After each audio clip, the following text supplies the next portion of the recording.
world we live in moves fast, and this oftentimes puts pressure on leaders to work fast as well. Most of the time this can be done without issue, but there are circumstances that a leader must recognize the necessity to stop and take time to consider all the options before arriving at a decision. This is not always easy. It can take courage for a leader to tell everyone to slow down and give them time to think. It may seem to others like the leader is trying to be a roadblock to progress, when they are really trying to practice due diligence. Many leaders want to appear as if they have the answer to every question, ready and available at all times. A leader that cares first and foremost about their people and the organization will make quick decisions when needed and take their time to consider their options when the situation calls for it. The Jedi are mystic monk-like knights who travel the galaxy to restore peace and establish justice wherever they are needed within the Star Wars franchise. This specialized group uses the energy of the universe around them, famously deemed as the Force, to complete their missions. The Force allows the Jedi to wield supernatural skills like telekinesis, control over weak-minded individuals, and the ability to sense the suffering of others. In The Phantom Menace, Jedi Qui-Gon Jinn and his apprentice, Obi-Wan Kenobi, were sent to protect Queen Amidala of the Naboo from the Trade Federation. While on this mission, Qui-Gon found a young boy named Anakin, whose sensitivity to the Force was unprecedented. The Jedi Master took the child from his home with a promise to his mother that he would be trained as a Jedi. There was just one major obstacle in the way of Anakin's training. Most Jedi begin training when they are small children to help them avoid creating strong attachments. It is believed by the Jedi that it is dangerous to train those with deep attachments to others to use the power of the Force, because they are more vulnerable to fear and anger from losing their loved ones. Or as the famous Jedi Master Yoda puts it, "Fear is the path to the dark side. Fear leads to anger. Anger leads to hate. Hate leads to suffering." when a Jedi Knight gives into these dangerous emotions, they become more susceptible to the dark side of the Force.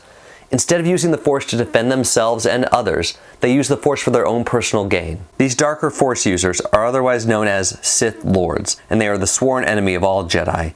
Because of this, Qui-Gon must bring Anakin before the Jedi Council, a group of masters chosen for their power, wisdom, and instincts, to obtain permission to train the boy as a Jedi Knight. Regardless of the committee's intrigue by Anakin's potential, they refuse to answer immediately, choosing to meditate and ponder on the matter. After much deliberation and consideration, the council summoned Qui-Gon Jinn to inform him of their decision. The Force is strong with him.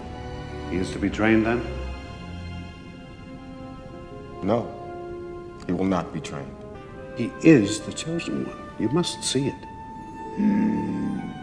Clouded this boy's future is.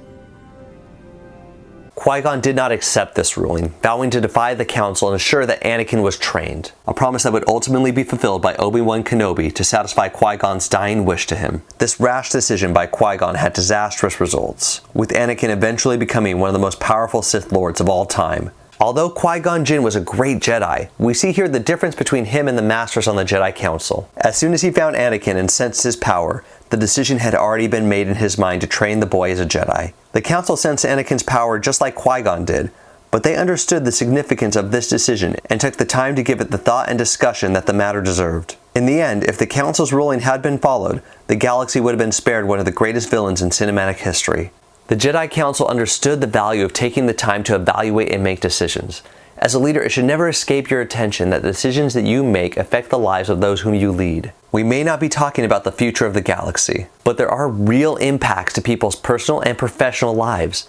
That means no decision should be taken lightly. I am not saying that every issue that comes across your desk should be treated as a major decision that needs to be taken home, thought about, meditated on, and then you have your answer ready the next day after a full night of sleep. There are decisions that are going to be quick and easy. Just do not take them for granted. Those decisions that are a little bit more complex or have a larger impact, even if you think you have a good answer, take a little bit of time and think about it. Possibly confer with your experts before signing off on anything. A good practice is to imagine at the end of your day that you have to report to someone and explain all the decisions that you've made. Imagine that each decision is questioned, and you must have a good reason for why you made every choice that you did.